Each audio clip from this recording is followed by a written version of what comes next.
Well, hello, good evening, and welcome, as David Frost used to say. I'm Chris Gregory, and this is episode 8 of the first season of A Headful of Ideas, a Bob Dylan podcast. Today we're going to have a look at Bob Dylan's 1970 album, Self-Portrait. And look, before you switch off, just give me a minute, okay?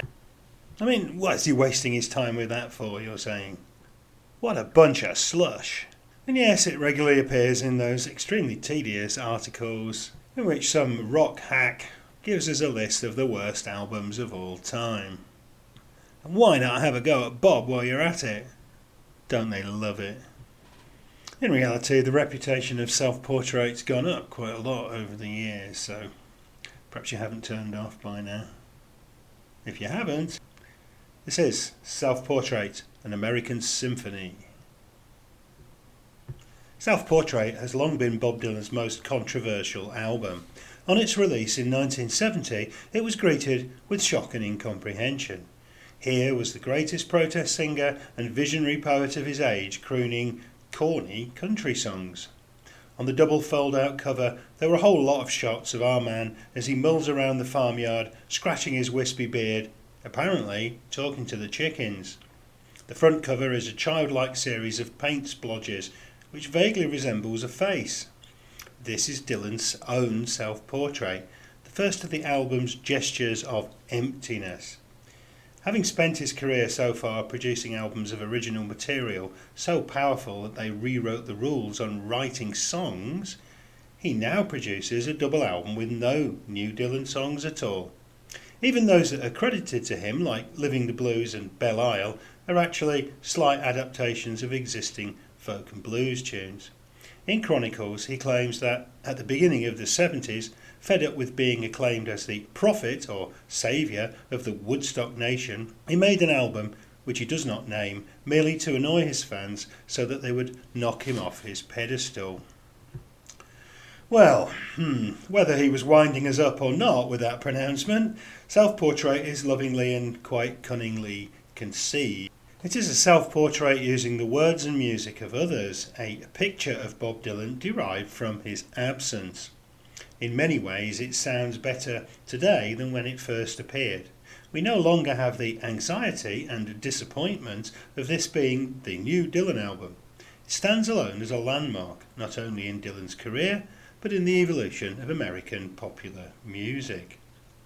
The album consists of Dylan running through a selection of the kind of material he would have become familiar with in his early days in Greenwich Village. Old folk, blues, country and sentimental songs, mostly delivered in Dylan's newly patented Nashville Skyline croon, another sign of the apparent absence of the folk hero he had become. Yet, while in his early folk days, the songs would have been performed against a stark acoustic guitar with Dylan's harsh declamatory vocals, here, the Nashville session musicians help create a smoothly relaxed groove. Self-Portrait is more than the sum of its parts. It's simultaneously a conceptual experiment, a joke, and a serious attempt by Dylan to get back to his roots. What really distinguishes the album, however, is its sequencing, providing us with a tapestry of American music which flows together with its own internal logic. The album begins with one of the strangest entries in Dylan's catalogue, as the three backing singers trill the lines, "All the tired horses in the sun, how am I supposed to get any riding done?" over and over again, against sweeping strings. It's quite a haunting tune though, is it? And I promise that's the only time I'm going to sing on this podcast. The singers pronounce riding so that it could easily be mistaken for writing. Dylan himself is absent from the track. Here again, his absence is foregrounded. We're getting a little bit post-structural here, aren't we? Post-structural? Post-structuralist. That's it. The suite of songs that follows presents a cornucopia of American music, which begins and ends with two laid-back versions of Leadbelly's slow and slyly lustful Alberta.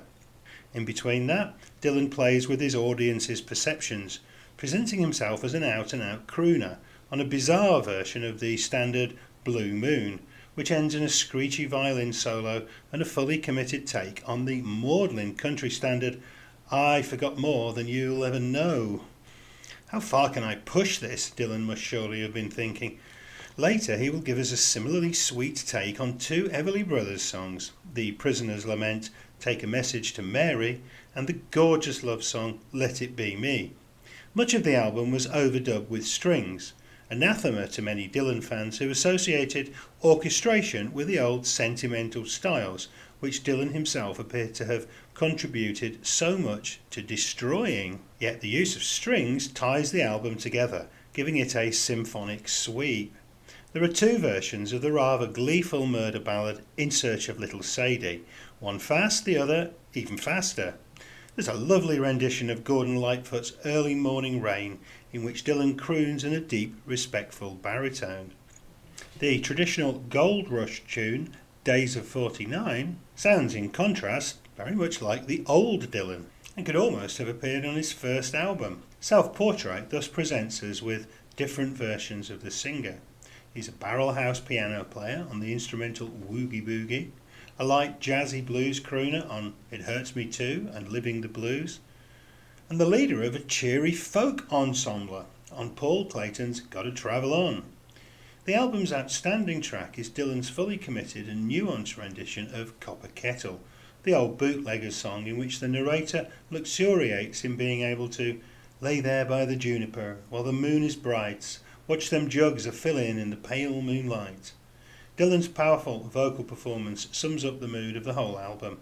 The old bootlegger delights in how easy it is to produce his moonshine, gin and whiskey. He lies back, contentedly inebriated, caring not about what effect the distilling of his potent brew may have on him, or those who will receive it.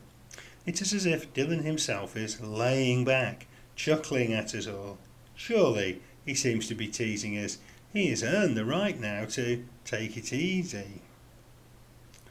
One of the most controversial aspects of Self-Portrait was the use of string arrangements. Prior to this, Dylan, with his famous commitment to spontaneity, had mostly been recorded live in the studio, eschewing overdubs, but here he allows producer Bob Johnston to overlay many of the tracks with strings. In 2016, when the bootleg series release Another Self-Portrait came out, ironically to great critical acclaim, a number of the songs from the album were presented in a more recognisably Dylan-esque manner, with the overdubs removed. The stripped-down version of Copper Kettle demonstrates Dylan's vocal prowess very effectively, but there is still something missing here. In fact, the effect of the orchestration is to bind the album together, making it sound more like a continuous, unified piece of music. An American symphony, which in some ways recalls the work of the acclaimed American classical composer Aaron Copland, who based his compositions on traditional folk tunes. Extracts from Copland's Appalachian Spring were regularly played before Dylan's live shows for several years in the 2000s. Self-Portrait also includes several tracks from the Isle of Wight Festival show in 1969, in which Dylan played a unique set of countrified arrangements in his songs. Now, in some ways, the Isle of Wight show is the live equivalent of Self-Portrait. It's the only show that Dylan plays, only full show that he plays between 1966 and 1974, which is 8 years, which is a huge length of time, given that Dylan is still a young man in the height of his fame. And well over 100,000 people crowd onto the Isle of Wight, waiting for the arrival of the Messiah, I guess. And what they get is a guy in a white suit, smiling, saying hi to everybody, and singing in a kind of country, laid-back country style. The songs that appear on Self-Portrait give us a bit of a glimpse of this. Like a Rolling Stone, which of course formed the climax of the 1966 tour, and was then performed with manic energy, is now presented as a pleasant ballad, with all that original rage stripped away. She Belongs to Me is heavily and rather quirkily rearranged. Quinn the Eskimo is a rollicking tape on this surreal nonsense rhyme from the Basement Tapes. The other track from the show, Minstrel Boy, another song originally from the Basement Tapes, is actually a new Bob Dylan song. So when I said there were no new Bob Dylan songs on Self-Portrait, I was lying. Okay, yes, I was lying. Well, it's my podcast. I can lie on my own podcast. Everything else you hear will be true, of course. So Minstrel Boy could be taken to be the theme tune of the Isle of Wight Festival show and Self-Portrait. It centres on the plaintive cry, who's going to throw that minstrel boy a coin? Who's going to let it roll? Who's going to let it down easy to save his soul? And Dylan himself is, of course, the minstrel boy, just a poor boy singing for his supper rather than some great counter-cultural hero. At least that's what he's telling us. Ironically, this unique performance of the song is given to the huge crowd that have assembled to see Dylan at one of the first major rock festivals. What these tracks again emphasise is the conceptual absence of the recognisable Dylan. Other songs on Self-Portrait deliver this antithetical presentation of himself in different ways, and really very sly ways, I'd say. Take Me As I Am, or Let Me Go, is a very syrupy Nashville-type country song which Dylan covers in that spirit, originally a hit for Jimmy Dickens in 1954, with the syrupy steel guitar in full effect. The song is a rejection of a lover who apparently wishes to mould and reshape the narrator, a sentimental version perhaps of It Ain't Me, Babe. Dylan delivers it in a histrionic croon, challenging the audience to accept this hollow version of himself. He turns the corny lyrics into a challenge to his listeners. Here is a singer, he seems to be telling us, not a prophet. They can either accept him or not. Another conceptual experiment is the rather weird version of Paul Simon's brilliant opus of personal struggle, The Boxer. Both Dylan voices, that of the old abrasive folk singer and the newly smooth crooner, feature with one double tracked over the other. So, here are two Dylans, but we do not know which one is real. Perhaps they're both real. But as they strain to harmonise together, Simon's words, I am leaving, but the fighter still remains, reminds us that the old Dylan may soon return. So, well, you're still listening. If we've got this far, perhaps I've convinced you of something. So I'd like to challenge you now to go and look in that dusty old record collection in the back of the shed, or perhaps you could just go on Spotify or YouTube, and I'm sure you'll find the wonderful Self-Portrait there. Now I'm going to give you a set of instructions. I'm going to treat this like a shamanic meditation session. Cast away your Grail Marcus reviews, your worst album of all time rankings. Kick back and drown in Dylan's Symphony of America, a musical self-portrait constructed of other people's words and music. Take a deep breath, let it wash over you. It'll give you more gold than your apron could hold.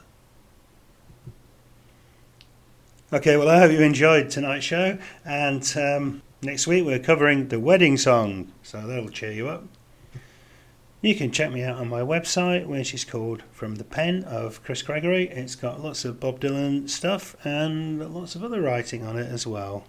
And my recent book on Bob Dylan, Determined to Stand, Reinvention of Bob Dylan, is on sale there. There's a book, an ebook, and an audiobook. Sadly not as an ice skating musical, but I'm working on that.